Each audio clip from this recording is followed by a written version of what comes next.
A snake entered a workshop alive and strong.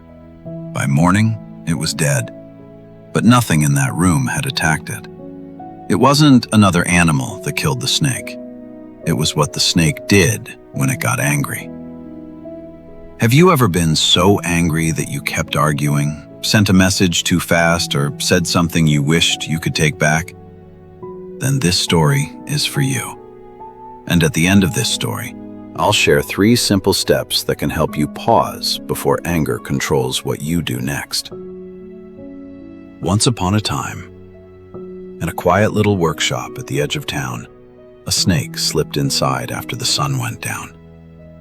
It was dark.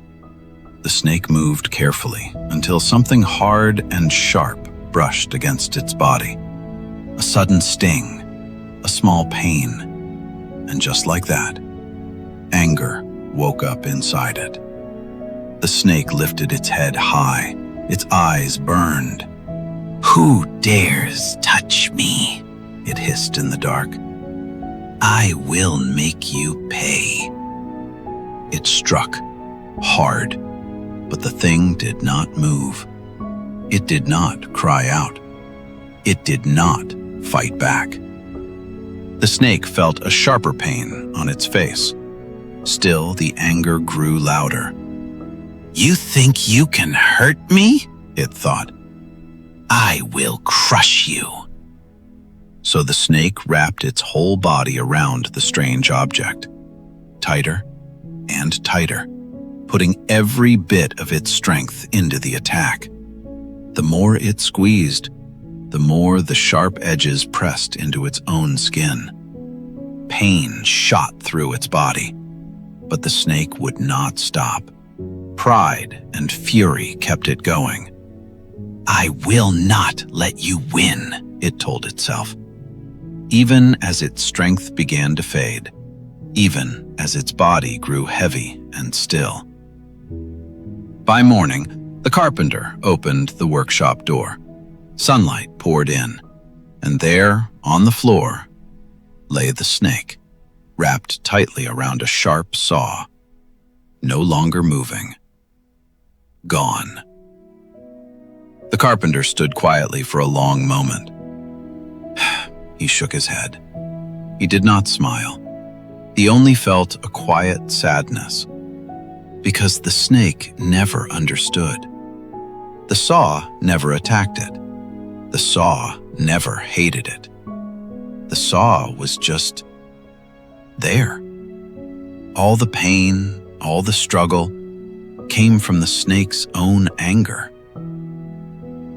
When anger rises, remember 3 things.